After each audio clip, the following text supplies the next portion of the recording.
Good morning doctors. So last time આપણે એન્ઝાઇમ્સમાં એપો enzymes finally આવ્યા હતા અને આપણે કયા એન્ઝાઇમ્સના લીધે એની રેફરન્સ વેલ્યુ પ્રમાણે જો એ એન્ઝાઇમ વધારે હોય ઓર ઓછો હોય તો કયા ડિઝીઝીસ ઇન્ડિકેટ કરી શકે છે એના વિશે આપણે ડિટેલમાં જોયું હતું. અને title diagnostic important of enzyme, કે જે તમારે આ ચેપ્ટરની અંદર ખાસ એ વસ્તુ ઇમ્પોર્ટન્ટ છે કે આનો ક્વેશ્ચન આપણને બહુ જ ફ્રિકવન્ટલી પૂછાતો હોય છે. એટલે બાયોકેમિસ્ટ્રીના જ્યારે ક્વેશ્ચન પૂછાય ને એમાં પર્ટિક્યુલર એન્ઝાઇમ રિલેટેડ તો ડાયગ્નોસ્ટિક ઇમ્પોર્ટન્ટ ઓફ એન્ઝાઇમ પૂછાવાની શક્યતાઓ વધારે હોય છે. ઓકે, સો આને ધ્યાનથી યાદ રાખવાની રીતે કરજો. ઓકે, સો અને હવે આવે છે isoenzymes. Okay, so the multiple form of an enzyme catalyzing the same reaction are isoenzymes or isozymes. જેમ પેલું આપણે વાત થઈ હતી ને કે આઇસોમર વિશે આપણે જોયું હતું કે સરખા જ હોય, એમનું સ્ટ્રક્ચર અંદર સરખું જ હોય, મોલેક્યુલર સ્ટ્રક્ચર, પણ ગોઠવણ અલગ હોય. એટલે લાઈક કાર્બન્સ ઓર હાઇડ્રોજન ઓર ઓક્સિજનની સંખ્યા સરખી જ હોય, બટ એમની અંદરની મોલેક્યુલર ગોઠવણ અલગ ટાઈપની થતી હોય, તો એને આપણે આઇસોમર્સ કહેતા હતા. સો એ જ રીતે અહીંયા આઇસો એન્ઝાઇમની વાત છે કે જે સિમિલર કામ કરે છે, કે એટલે કે ફાઇનલ પ્રોડક્ટ જે આપવાની છે એ સેમ આપે છે પણ મશીન અલગ અલગ છે. સો એ બધાને આઇસો એન્ઝાઇમ્સ કહેવાય છે.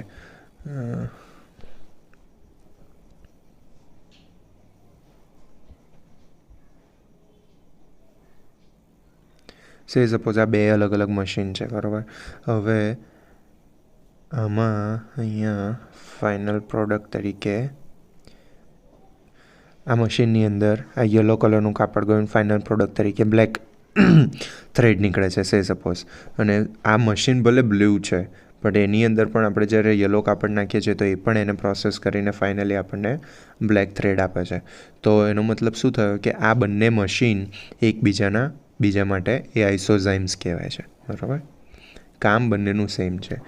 The multiple form of an enzyme catalyzing the same reaction are isoenzyme or isozymes.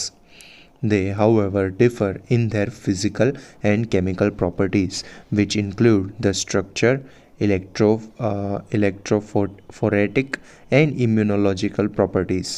હવે આપણે વાત કરીએ, અહીંયા બી જોયું કે ભાઈ બંનેનો શેપ પણ થોડોક ડિફરન્ટ છે અને કલર પણ ડિફરન્ટ છે. એટલે એ જ રીતે અહીંયા પણ વાત છે કે ભાઈ એ પોતાની ફિઝિકલ અને કેમિકલ પ્રોપર્ટીઝ બંનેની અલગ હોય છે, કે જેની અંદર સ્ટ્રક્ચર અને ઇલેક્ટ્રોફોરેટિક અને ઇમ્યુનોલોજીકલ પ્રોપર્ટીઝનો પણ સમાવેશ થાય છે. એ બધું અલગ અલગ હોય એની અંદર. પછી KM અને Vmax પણની વેલ્યુ પણ ડિફરન્ટ હોય છે. pH ઓપ્ટિમમ બંનેનું ડિફરન્ટ હોય છે. Relative susceptibility to the inhibitor and the degree of denaturation પણ ડિફર થતું હોય છે. સો ફરી એક વખત, the multiple form of an enzyme catalyzing the same reaction are isoenzymes or isozymes. They, however, differ in their physical and chemical properties, which include the structure, electrophoretic and immunological properties, Km and Vmax value, pH optimum, relative susceptibility to the inhibitor and the degree of denaturation. Okay, અહીંયા આની વાત છે ને relative susceptibility to ઇન્હિબિટર્સ. એટલે કઈ રીતની વાત છે કે ઇન્હિબિટર તરીકે સપોઝ એવું ગણો કે અહીંયા આગળ હું ઇન્હિબિટર એટલે ઇન્હિબિટ કરવા, બરાબર, એ બધું આપણે આગળ ડિટેલમાં ભણી ગયા છે. બટ સે સપોઝ અહીંયા આગળ હું એને આ મશીનને સ્ટોપ કરવા માટે એઝ એક્ઝામ્પલ 5 ગ્રામનું વજન લગાવું છું અને અહીંયા આગળ એને એઝ એ ઇન્હિબિટર વર્ક કરવા માટે, એટલે આને સ્ટોપ કરવા માટે, આનું વર્ક મારે ટોટલી સ્ટોપ કરવા માટે, ઇન્હિબિટ કરવા માટે 5 ગ્રામ જેટલું વજન લગાવવું પડે છે. એટલે એના ઉપર એટલો લોડ આપવો પડે છે. અહીંયા બધું જ એક્ઝામ્પલની વાત છે, મશીનની વાત છે, એટલા માટે ઇન્હિબિટર અલગ રીતે કેમિકલી વર્ક કરતા હોય. તો સેમ વે અહીંયા આ મશીનને મારે સપોઝ ટોટલી બંધ કરવા માટે કદાચ 10 ગ્રામનું પણ વજન આપવું પડતું હોય, બરાબર, લોડ આપવો પડતો હોય. તો બંનેની ઇન્હિબિટરી વેલ્યુ અલગ અલગ થઈ ઇન્હિબિટર બંને ઉપર આપણે ફોર્સ જ લગાવીએ છીએ, પણ આની ઉપર ઓછા ફોર્સમાં પણ આ સ્ટોપ થઈ જાય છે અને બીજું મશીન છે જે વધારે ફોર્સ માંગે છે સ્ટોપ થવા માટે. સો અહીંયા શું કીધું કે relative susceptibility to inhibitors and degree of denaturation એ પણ આ રીતે અલગ અલગ હોઈ શકે છે. Okay, so isoenzymes. હવે આવે છે explanation for the existence of isoenzymes. જરૂર કેમ છે? જો બંને કામ સરખું જ કરે છે તો પછી નેચરે અલગ અલગ બનાવવાની જરૂર કેમ પડી? ઓકે, તો many possible reasons are offered to explain the presence of isoenzyme in the living system. કયા કયા છે એ જોઈએ તો first, isoenzymes synthesized from different genes. Example, malate dehydrogenase of cytosol is different from that found in the mitochondria. Okay, હવે જે આઇસોએન્ઝાઇમ્સ બનેલા છે એ બંને જ જીનની ડિફરન્ટ જીનથી બનેલા છે. ફરી એક વખત, isoenzymes synthesize from different genes. Example, malate dehydrogenase of cytosol is differ from that found in the mitochondria. એટલે કે malate dehydrogenase કે જે સાઇટોસોલમાં પણ અવેલેબલ છે અને માઇટોકોન્ડ્રિયામાં પણ અવેલેબલ છે, બટ એમનું સ્ટ્રક્ચર બંનેનું જે અલગ અલગ એમનું સ્ટ્રક્ચર બરાબર છે પણ કન્સ્ટિટ્યુશન એ અલગ અલગ જીનમાંથી થયેલું છે. પછી સેકન્ડ આવે છે oligomeric enzymes consisting of more than one type of subunit. Example, lactate dehydrogenase and creatine phosphokinase.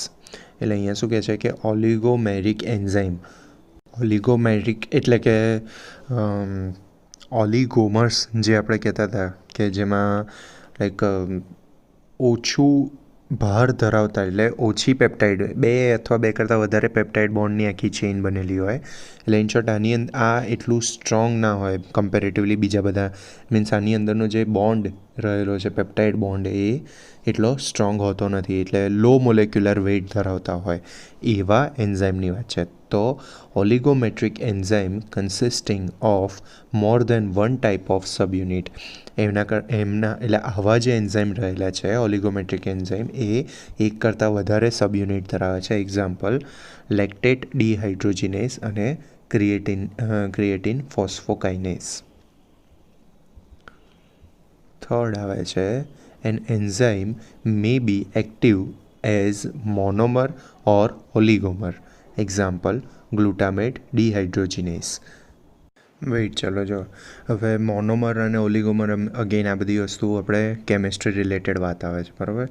સો એક વખત એનું તમને જોઈ લઈએ. વેઇટ,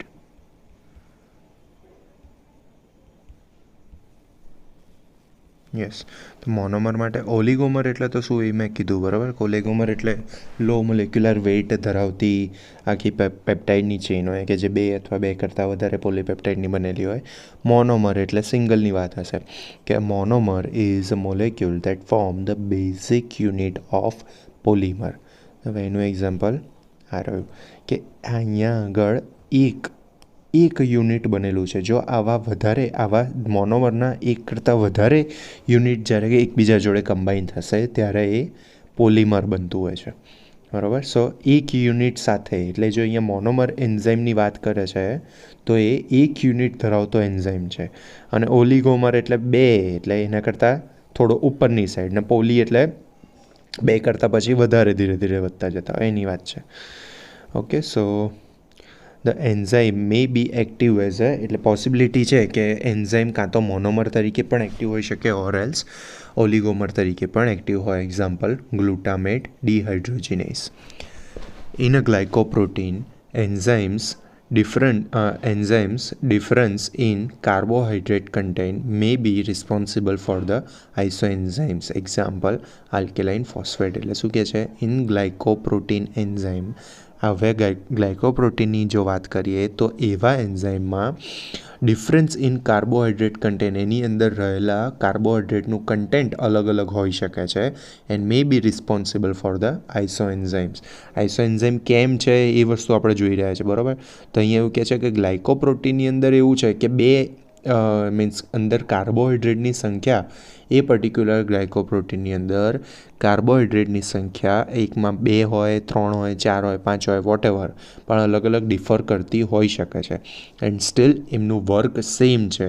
એટલા માટે એ આઇસોએન્ઝાઇમ કહેવાય. જેમ કે આલ્કલાઇન ફોસ્ફેટેઝ નામનો જે એન્ઝાઇમ છે એની અંદર અમુકની અંદર સપોઝ કાર્બોહાઈડ્રેટ એક્ઝામ્પલ તરીકે 2 હોય તો એના બીજા મોલેક્યુલની અંદર આપણને 5, 6, 7 અલગ અલગ જોવા મળે છે. તો પણ એ બધા જ એકબીજાના શું કહેવાશે? તો આઇસોઝાઇમ્સ કહેવાશે, બરાબર, ઓર આઇસોએન્ઝાઇમ્સ કહેવાશે.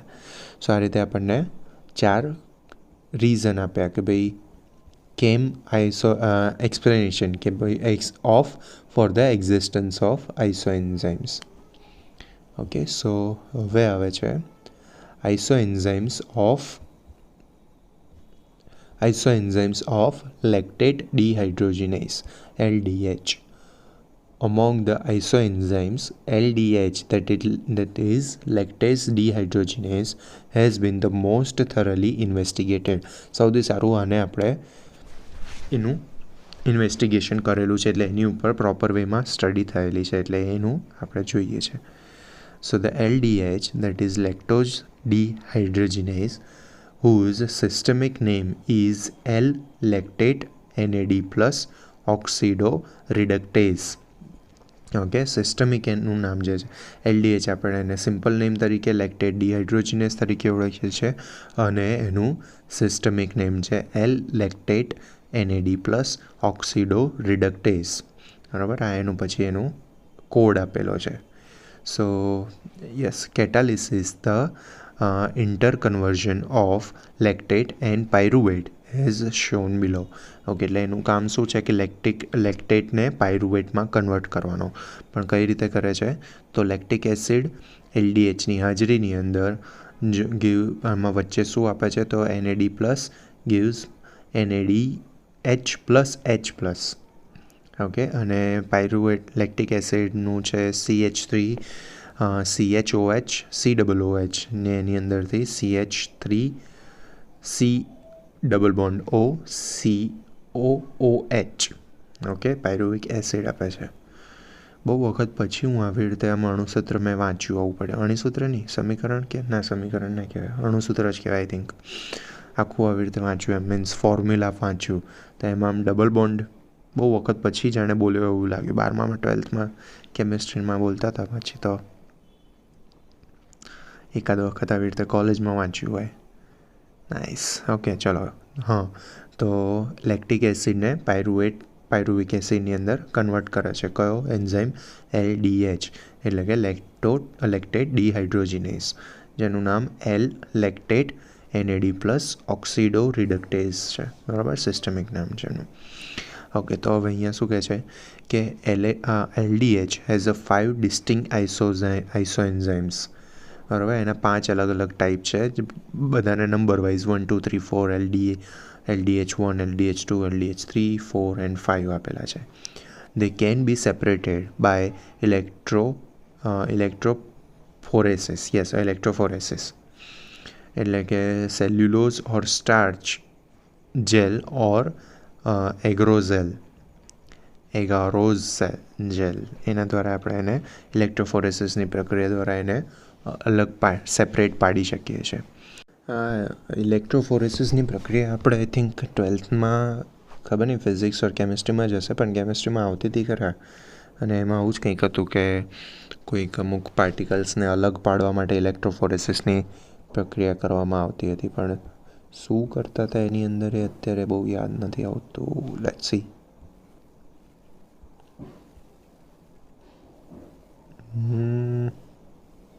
Okay, electrophoresis is the motion of dispersed particles relatively to a fluid under the influence of spatially uniform electric field.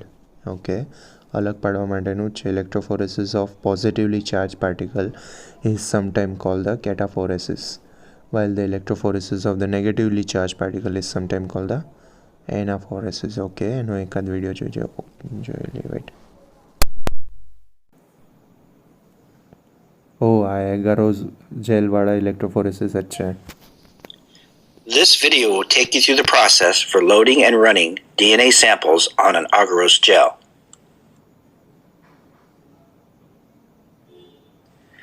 You will be using a mini subcell to perform agarose gel electrophoresis.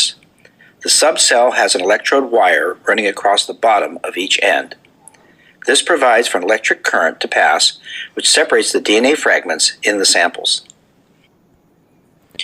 બે આવી રીતે અલગ compartment છે, બંનેની અંદર આવી રીતે electric current જશે અને ઇલેક્ટ્રિક કરંટ પાસ થવાના લીધે એ બંને એની અંદરનું જેટલા પાર્ટિકલ્સ હશે એ બધા ડિફર થશે. First, align the gel so that the wells are closest to the negative or black electrode. DNA is negatively charged and will move from the negative electrode through the gel toward the positive or red electrode. જે electrode negatively charge હશે એ positive electrode બાજુ જશે, જે positively charge હશે એ negative બાજુ જશે. એ આપણા બેઝિક નિયમ છે કે પોઝિટિવ નેગેટિવ એકબીજા જોડે એટ્રેક્ટ થાય. Place the agarose gel into the gel chamber.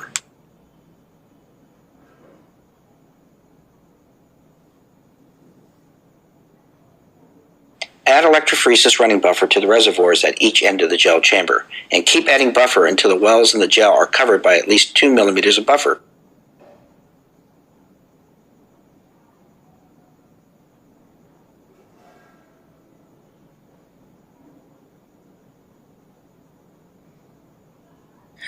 Place your samples to be loaded in the correct order according to the lanes they are assigned to be run in. Check your lab protocol for this information. To obtain a DNA sample, slowly depress the plunger on your adjustable micropipette to the first or soft stop. Holding the plunger down, insert the tip of the pipette into the microtube with the DNA sample. Place the tip close to the bottom of the sample, then slowly release. આપણે જેનું આવી રીતે differentiation કરવું છે એનું sample collection કરવાની રીત બતાડી છે. The plunger button. When loading the samples, keep the pipette tip perpendicular to the row of wells. This will reduce the risk of accidentally puncturing the wells with the tip. Lower the tip of the pipette until it breaks the surface of the buffer and is located just above or just inside the well.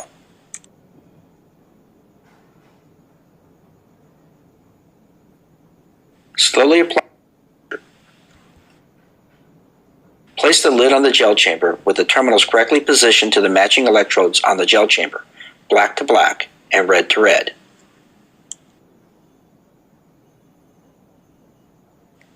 Connect the electrodes to the power supply, again making certain the electrodes match the terminals on the power supply, red to red and black to black. Okay, હવે electrode start કરે means અંદર electric Switch the power supply on. Then set the correct constant voltage for running the samples. See your lab protocol for this information. Current બધાનો differ થતો હોય. If a timer is available on your power supply, set the clock for the proper time for your run. Press the start button to begin the flow of current that will separate the DNA fragments. At this point, you should be able to see bubbles coming from the wires at each end of the gel box. Notice that the positive or red electrode has fewer bubbles than the negative or black electrode. In a few minutes, you should see the samples begin to migrate from the wells into the gel. Notice as your DNA samples run, the dye front moves from the negative electrode towards the positive electrode. હવે differentiation થવાનું start થયું. જે negatively charge છે એ positive બાજુ attract થશે, જે negatively charge હશે એ પોઝિટિવ બાજુ અટ્રેક્ટ થશે. Okay, Bio Rad, thank you. Yes.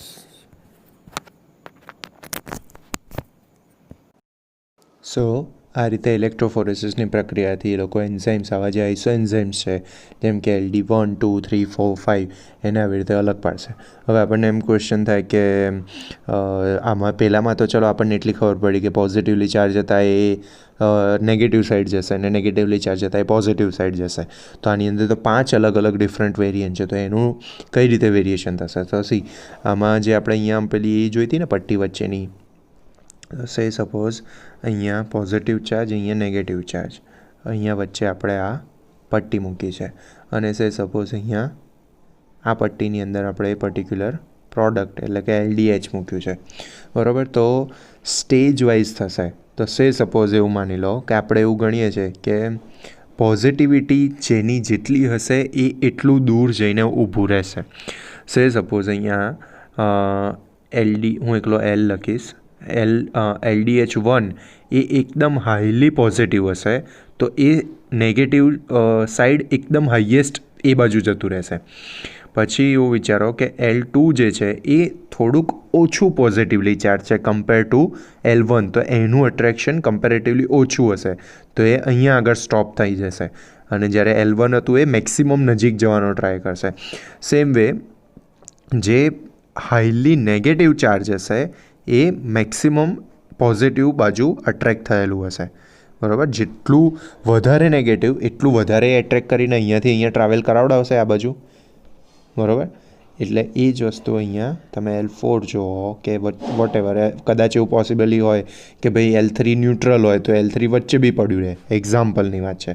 So આ રીતે સેગમેન્ટ વાઇઝ એને આપણે અલગ કરી શકીએ 5-5ને, બરાબર. સો અગેન એક વખતે કે LDH has 5 distinct isoenzymes, LDH1, 2, 3, 4, 5.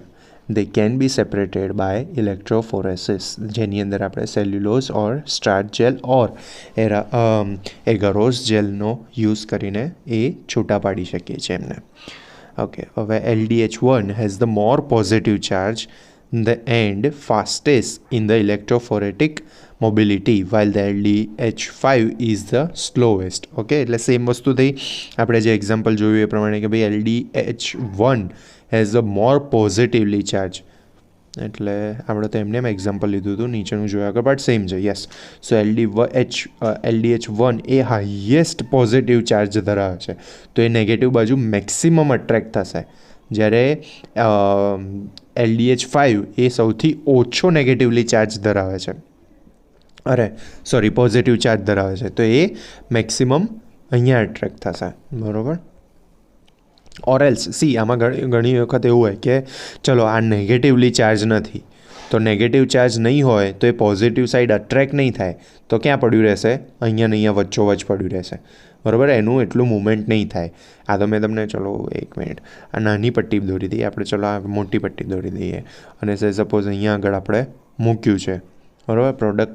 તો અહીંયા આગળ L1 હશે, L2, L3, L4 અને L5. કેમ? કારણ કે અહીંયા પોઝિટિવલી ચાર્જ જોવા જઈએ તો પોઝિટિવ હાઈએસ્ટ પોઝિટિવ છે, અહીંયા આગળ થોડું ઓછું, અહીંયા એનાથી બી ઓછું પોઝિટિવ ચાર્જ અને આ સૌથી ઓછું પોઝિટિવલી ચાર્જ છે. તો એનું મૂવમેન્ટ જે હશે ને એનું ટ્રાવેલિંગ પોઈન્ટ એ એટલું અટ્રેક્ટ નહીં કરી શકે, એટલા માટે એ અહીંયા રહેશે. સો આ રીતે એનું સેપરેશન પોસિબલ થઈ શકે છે. ઓકે, તો શું કીધું આપણને? LDH1 has a more positively charge and the fastest in electrophoretic mobility while the LDH5 is the slowest.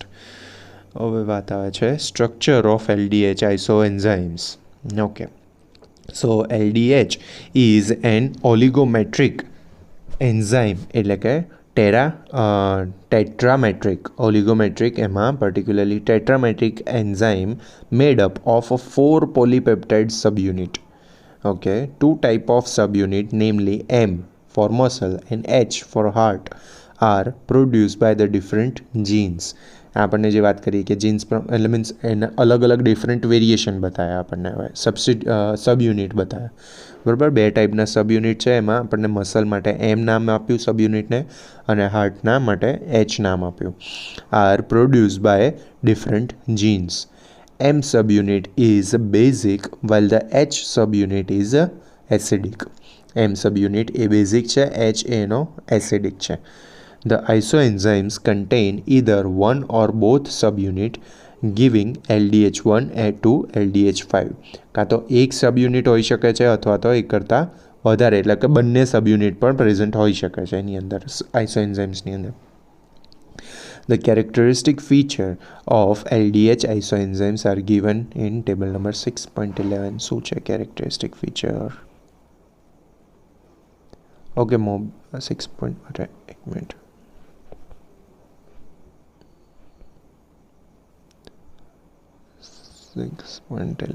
Okay, એટલે કેટલું એની મુવમેન્ટ છે એ પ્રમાણેની જ વાત છે બરાબર. કે ભાઈ એના ઇલેક્ટ્રોફોરેસિસ મોબિલિટી ફાસ્ટેસ્ટ છે, સ્લો વેસ્ટ છે, અને એ પ્રમાણે વેધર ડિસ્ટ્રોય બાય હાર્ટ તો ડિસ્ટ્રોય બાય હીટ તો થઈ શકે છે કે નહીં એની વાત છે. ઓકે, ચલો આ એટલું આપણું નથી જવાની જરૂર ડિટેલમાં. યસ, હવે આવે છે significance of differential catalytic activity. Weight,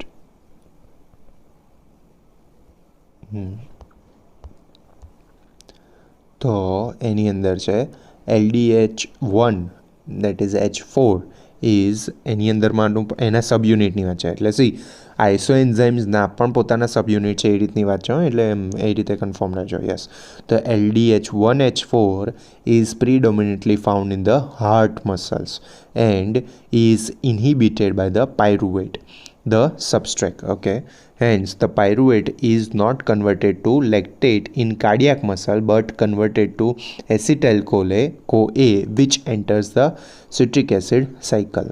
એટલે આવી કન્ડિશનમાં આપણે અહીંયા શું કહેવા માંગે છે કે LDH1 જે હોય છે એ ઇન્હિબિટ થઈ જાય છે. કોના દ્વારા? તો પાયરુવેટ દ્વારા. પાયરુવેટ જ્યારે બને ત્યારે એ ઇન્હિબિટ થઈ જાય છે, એટલે લેક્ટેટ એની કાર્ડિયાક મસલની અંદર લેક્ટેટ નથી બનતું, પણ એ પાયરુવેટ આગળ ફર્ધર શેમાં કન્વર્ટ થઈ જાય છે? તો એસિટાઇલ-CoA, અને પછી એ સિટ્રિક એસિડ સાયકલની અંદર એન્ટર થાય છે. આની અંદર બહુ એટલું ખબર ના પડે તો ટેન્શનમાં ના આવતા, આપણે આ સમજવાનું જ છે. આ ક્વેશ્ચન વાઇઝ તમને એટલું ડિટેલમાં નથી પૂછતા હોતા. પછી આવે છે LDH5 M4, એટલે કે જે મસલ્સની અંદર સ્કેલેટલ મસલ્સની અંદર રહેલો છે એની વાત છે. is mostly present in skeletal muscle and the inhibition of this enzyme by pyruvate is minimal. આનું ઇન્હિબિશન નથી થતું પાયરુવેટ જોડેથી, પાયરુવેટથી. હાર્ટ મસલ્સની અંદર એનું ઇન્હિબિશન થઈ જતું હતું. Hence the pyruvate is converted to lactate, અને further LDH5 has a low Km, અને એટલે કે high affinity, while the LDH1 has a high Km, that is low affinity to pyruvate. અહીંયા એફિનિટી એટલે Km એટલે આપણે વાત કરી હતી. એફિનિટી એટલે શું? કે જો વધારે પ્રમાણમાં એ વસ્તુ અવેલેબલ હશે તો જ એની ઇફેક્ટ થશે. બરાબર, અહીંયા આગળ વેઇટ, ચલો આ એન્ઝાઇમ ગણી લો. અહીંયા આગળ હું પ્રોડક્ટની વાત કરું છું અને એનું આ ફર્ધર કન્વર્ઝન થાય છે બરાબર. તો અહીંયા કેએમની એટલે એફિનિટીની વાત છે ને, તો અહીંયા સે સપોઝ એક જ થ્રેડ હશે ને તો એ ભલે એક થ્રેડ હશે પણ સામે મશીનને એક્ઝામ્પલ તરીકે સમજાવું છું. ઓકે, યસ, તો એક થ્રેડ હશે તો એ સામે એક થ્રેડ કાઢી નહીં દે. આ મશીનને અમુક એટલી મિનિમમ રિક્વાયરમેન્ટ રહેતી હોય કે ભાઈ તમે અમુક અમાઉન્ટનું મટીરિયલ મને આપો ને તો જ હું વર્ક કરવાનું સ્ટાર્ટ કરું બરાબર. એટલે આ એની એફિનિટી કહેવાય. તો સપોઝ આ પ્રોડક્ટ માટે 3 થ્રેડ સાથે આપણે એને વર્ક કરવાનું ચાલુ કર્યું, અને બીજો એક છે કે જે એવો થ્રેડ છે સેમ મશીનની અંદર કે હું જો નાખું ને એક જ તો એકનું પણ કામ કરી દે. તો આની બ્લુ કલરની કેએમ વેલ્યુ એટલે કે એની એફિનિટી એ ઓછી થઈ કહેવાય કે ભાઈ ઓછી એફિકસીમાં પણ એ વર્ક કરી દે છે, જ્યારે અહીંયા બ્લેક કલરની એફિનિટી વધારે થઈ કહેવાય કે જો વધારે અમાઉન્ટમાં વધારે કોન્સન્ટ્રેશનમાં અવેલેબલ હશે તો જ એનું કન્વર્ઝન એનું વર્ક થઈ શકશે બરાબર. સો આ પણ એનું ડિફરન્ટ છે. So the differential catalytic activity of LDH1 and LDH5 in the heart and skeletal muscle respectively are well suited for the aerobic and anaerobic conditions prevailing in this tissue. Okay. પછી આવે છે diagnostic importance of LDH. Isoenzymes of LDH have an immense value in the diagnosis of heart and liver related disorders. In the healthy individual, the activity of LDH2 is higher than that of LDH1 in the serum. Okay, healthy માણસો હોય એની અંદર LDH2ની activity વધારે હોય comparatively LDH1ની કરતાં. તો diagnostic value wise જો આપણે જોવા જઈએ તો 15માં આપણને શું કીધું છે? 6.15.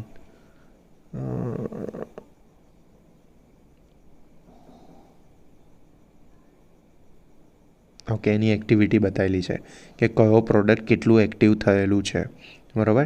જો અહીંયા 1 2 3 4 5 આવી રીતે અલગ અલગ LDH 1 2 3 4 5 આપી દીધા અને જે વેવ્સ જેટલો ઉપર જાય છે ને એ એની એક્ટિવિટી બતાડે છે, બરાબર. તો અહીંયા આપણને શું કીધું છે કે હેલ્ધી પર્સનની અંદર LDH2ની એક્ટિવિટી વધારે હોય છે કમ્પેરેટિવલી LDH1 કરતાં.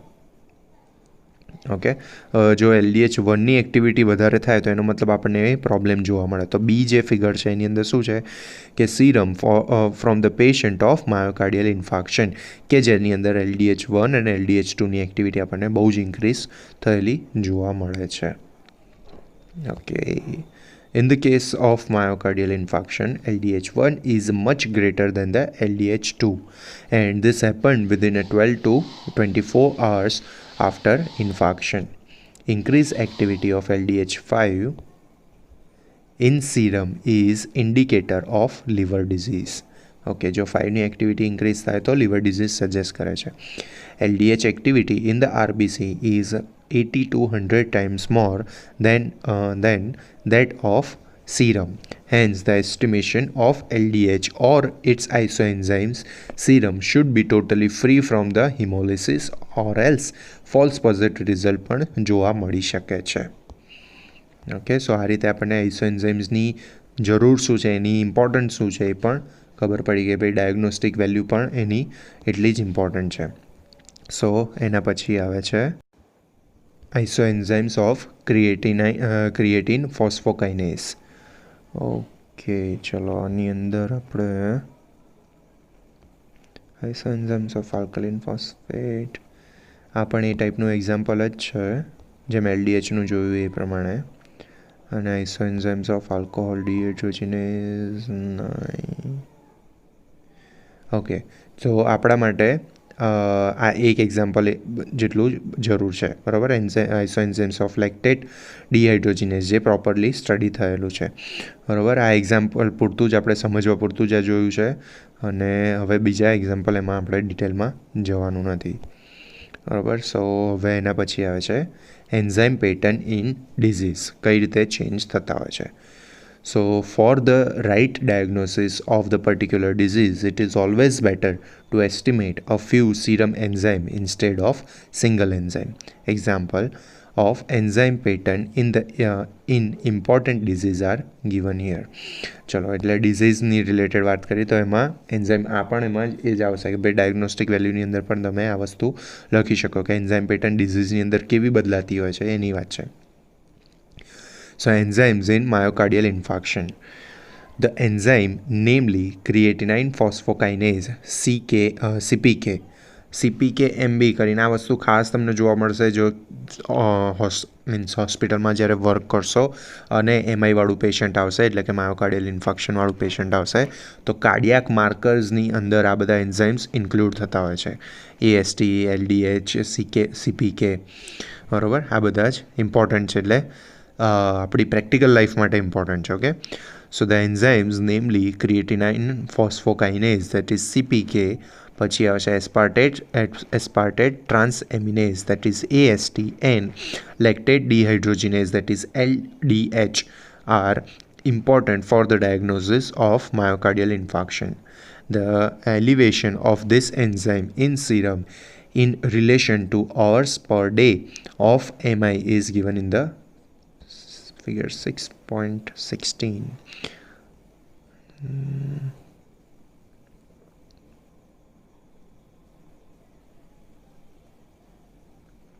660. ઓકે, ચાલો હમણાં આપણે જોઈ લઈએ છીએ પહેલાં એનું ડિટેલિંગ. યસ, તો ક્રિએટિનાઇન ફોસ્ફોકાઇનેઝ માટે એટલે કે સીપીકે માટે આપણને શું કહે છે, તો CPK that is precious iso enzyme MB, બરાબર. એનું iso enzyme preciously iso enzyme એટલે સીપીકે એમબી જ કરાવતા હોય છે મોસ્ટલી. એટલે જે રિઝલ્ટ આવે ને એની અંદર તમને સીપીકે એમબી, આઈ મીન રિપોર્ટ્સની અંદર સીપીકે એમબી જોવા મળશે. is the first enzyme to be released into the circulation within 6 to 18 hours after the infarction. જેવું તમારે હાર્ટ એટેક આવ્યો હોય, ઇન્ફાક્શન થયું હોય, એના 6 થી 18 કલાકની અંદર સીપીકે એમબી રિલીઝ થવાનું સ્ટાર્ટ થઈ જાય છે. તો CPK MB that is creatine phosphokinase MB is the first enzyme to be released in circulation within 6 to 18 hours after the infarction. Therefore, CKP estimation is highly useful for the early diagnosis of MI. This enzyme reaches a peak value within 24 to 30 hours and return to normal level by the second and third days. એટલે છે ને જ્યારે બી આવી રીતે કોઈ પેશન્ટને એમઆઈવાળું patient હોય ને તો એમના શરૂઆતના રોજ આવી રીતે કાર્ડિયાક માર્કર્સ થતા રહેતા હોય છે, બરાબર. એની અંદર સીપીકે એમબી આ રીતે થતું હોય. સો હવે આની અંદર જોઈએ તો સીપીકે એમબી એ 6 કેટલા કીધા આપણને, 6 કેટલા કીધા, 18, યસ, 18 કલાકની અંદર સીપીકેનું આ પિંક કલરની જ લાઈન છે એનો પીક આવી જતો હોય છે, બરાબર. પછી 24 થી 48 કલાકની અંદર એ ધીરે ધીરે નોર્મલ લેવલ આવવાનું સ્ટાર્ટ થતું હોય છે, બરાબર. Within 24 to 30 hours reaches the normal level. Okay, second અને થર્ડ ડે નોર્મલ, એટલે કે જો સેકન્ડ થર્ડ ડે એટલે 73 hours, યસ, એ 74 વોટ એવર જે બી હોય એટલા ટાઈમે એ નોર્મલ લેવલમાં આવવાનું સ્ટાર્ટ થાય છે. હવે એના પછી આવે છે એએસટી ઓર એસજીઓટી, બરાબર. એસ્પાર્ટેટ ટ્રાન્સએમિનેઝ, એસજીઓટી આપણે પહેલાં પણ જોઈ ગયા. એમાં શું છે કે રેઝ શાર્પલી આફ્ટર સીકેપી, જેવું સીકેપી હાઈ જાય એના પછી તરત જ એસજીઓટી પણ ઇન્ક્રીઝ થાય છે. reaches a peak within 48 hours of myocardial infarction. EST takes 4 to 5 days to return to the normal level. જો એટલે હું આને બહુ જ ઇમ્પોર્ટન્ટ ગણું છું આ ટૉપિકને, ખાસ એટલે ભલે એક્ઝામમાં પૂછાય ના પૂછાય અથવા તો કોર્સમાં છે ના છે એનાથી કોઈ જ મતલબ નથી. આ વસ્તુ ખાસ ધ્યાનથી સમજજો પોતાની જાત માટે, બરાબર, નોલેજ માટે પોતાના. તો શું કહે છે અહીંયા કે એટલે કાર્ડિયાક માર્કર્સ, આ વર્ડ તમે ખાસ હોસ્પિટલમાં જોશો અને એ વસ્તુ ખબર હોવી જોઈએ કે કયા વસ્તુ કેટલું હોવી જોઈએ, બરાબર. સીપીકે એમબી હોય છે, એએસટી હોય છે, એલડીએચ હોય છે, આ બધા જ વસ્તુ જોતા આવડવી જોઈએ. સો શું કહે છે, rise sharply after CKP and reaches the peak within the 48 hours of myocardial infarction. એટલે આપણને ખબર પડતી હોય કે સપોઝ હમણાં રિપોર્ટ કરાયો અને એની અંદર આપણને સીપીકે કરતાં એસજીઓટી હાઈ જોવા મળે છે, તો એનો મતલબ શું થયો કે અત્યારનો ટાઈમિંગ એમને ખાસો ટાઈમ પહેલાં એમઆઈનો અટેક આવી ગયેલો છે, બરાબર. 48 hours જેટલું થઈ ગયું છે, એ આપણને એન્ઝાઇમ ઉપરથી પણ ખબર પડી શકે છે. So again, aspartate transaminase, that is AST or SGOT, raise sharply after CKP and reaches a peak within 48 hours of myocardial infarction. AST takes 4 to 5 days to return to the normal level. એના પછી આવે છે LDH1. Generally raises from the second day after the infarction, attains a peak by the third to fourth day and takes about 10 to 15 days to reach to the normal level. Thus, LDH is the last enzyme to raise and also the last enzyme to return to the normal level in the MI. Yes, પછી troponin પણ આવશે, એટલે એને કહેવાય છે CT, તો cardiac troponin. એની અંદર troponin 1 અને આઈ અને ટી આવેલા રહેલા છે, બરાબર. ટ્રોપોનિન ટી, ટ્રોપોનિન આઈ હોય છે. આ પણ તમને ખાસ એમાં જરૂર પડતી હોય છે. સો ઓલ્ધો not enzyme, the protein cardiac troponins are highly useful for the early diagnosis of MI. Along this, troponin I એટલે કે inhibitory element of the ectomyosin ATPase, and T stand for tropomyosin binding element. ચલો એ સાઈડમાં જવા દો, પણ troponin આઈ અને troponin T યાદ રાખો, આ એ જે ઇમ્પોર્ટન્ટ છે, બરાબર. કાર્ડિયાક ટ્રોપોનિન્સની અંદર ટ્રોપોનિન આઈ અને ટી ઇમ્પોર્ટન્ટ છે. કેમ? Cardiac troponin I is released into circulation within 4 hours after the onset of MI. એટલે જો આપણે અત્યારે કાર્ડિયાક ટ્રોપોનિન આઈ કરાવડાવીએ, દેટ ઇઝ CTI કરાવડાવીએ, અને જો એ આપણને હાઈ જોવા મળે તો એનો મતલબ શું થયો કે હમણાં છેલ્લા 4 કલાકની અંદર અમને એમઆઈનો અટેક આવેલો છે. Reach is a peak value by the 12 to 24 hours and remain elevated about week. એક વીક સુધી એલિવેટ રહેતું હોય છે. The protein myoglobin is also the early marker for the diagnosis of MI. Myoglobin is, however, not commonly used as it is not specific to cardiac disease. In the table number 6.12, the summary is given and diagnostic marker. Okay. ચલો, enzymes in the liver ડિઝીઝની અંદર જોવા જઈએ તો આ તો આપણે ઉપર જોઈ ગયા હતા કે ભાઈ એલેનાઇન ટ્રાન્સએમિનેઝ, એસ્પાર્ટેટ ટ્રાન્સએમિનેઝ અને લેક્ટેટ ડિહાઇડ્રોજિનેઝ બધા ઇન્ક્રીઝ અને ડિક્રીઝ વોટેવર જે બી થતું હોય છે, બરાબર. પણ કાર્ડિયાકવાળું ખાસ ઇમ્પોર્ટન્ટ છે, એ વસ્તુ તમારે ધ્યાન રાખવાની. ઓકે, હવે ચાર્ટ. ઓકે, આની અંદર આ દિવસો આપેલા છે જે હમણાં આપણે આમાં જોઈ ગયા એની જ વાત છે. ઓકે, કાર્ડિયાકવાળું ખાસ પોતાની જાત માટે વાંચજો અને યાદ રાખજો, ઓકે, નોલેજ માટે. Enzymes in the muscle disease. Okay, તો મસલ ડિઝીઝની અંદર શું છે? તો in the muscular dystrophies probably due to the increase leakage of enzyme from the damage cell, serum level of certain muscle enzymes are increased. જેવા કે this includes creatinine, phosphokinase, aldolase and aspartate transaminase. Of this, CKP is the most reliable indicator of muscular disease, followed by aldolase. Okay. કેન્સરની અંદર increase in the serum acid phosphatase is a specific detection for prostatic carcinoma. Okay, અને એનું પણ કયું check કરવાનું આવે છે? તો increase in the serum acid phosphatase. શેના માટે? તો પ્રોસ્ટેટિક કાર્સિનોમા માટે. હા, પછી આ વસ્તુ ખાસ જોવાની. જો પ્રોસ્ટેટિક કેન્સર માટે બિનાઇન હોય ઓર મેલિગ્નન્ટ વોટ એવર એ હોય, પણ અમુક એજ થાય ને એટલે દરેક જણને છે ને, એટલે મીન્સ મોટી એજ ઉપર બહુ જ કોમનલી મેલ પેશન્ટની અંદર યુરિન ઇનકન્ટિનન્સ જોવા મળતું હોય છે. એટલે કે એ લોકોને વારે ઘડે યુરિન પાસ કરવા જવું પડે, અને જો જતા હોય ને તો પણ એમને પેલું અટકીને આવતું હોય, અથવા તો ફોર્સફુલી થતું ના હોય એવી કન્ડિશન હોતી હોય, એમને ફોર્સ કરવો પડતો હોય એવી કન્ડિશન થતી હોય. સો એજેડ પેશન્ટ હોય ને જ્યારે પણ, તો એમને હંમેશા આપણે પ્રોસ્ટેટ કેન્સર માટે જો કોઈ રિપોર્ટ સજેસ્ટ કરવાનો હોય તો એની અંદર આપણે PSA સજેસ્ટ કરતા હોઈએ છીએ, that is prostate specific antigen. Though not an enzyme, is a more reliable marker for the detection of prostate cancer.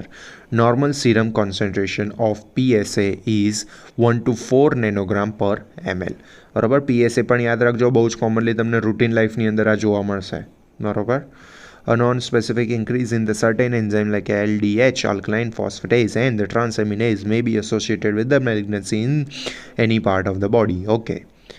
Beta એટલે ફટાફટ એટલા માટે વાંચી ગયો કારણ કે આમાં કંઈ સમજાવવા જેવું છે નહીં. એટલું કહે છે કે બીજા એવા જે એન્ઝાઇમ છે એ પણ અમુક પર્ટિક્યુલર મેલિગ્નન્સીની અંદર ઇન્ક્રીઝ થયેલા જોવા મળતા હોય છે. Beta glucuronidase estimation in the urine is useful for the detecting the cancer of urinary bladder અને pancreas etc. ઓકે, સો તમારું એન્ઝાઇમ્સનું ચેપ્ટર અહીંયા કમ્પ્લીટ થાય છે. એન્ઝાઇમ્સ રિલેટેડ વેઇટ તમને છે ને કોર્સ માટે ખાસ કહી દઉં કે અમુક જે સ્પેસિફિક ક્વેશ્ચન્સ છે એ કઈ રીતે એ મિસ નહીં કરવાના. વેઇટ,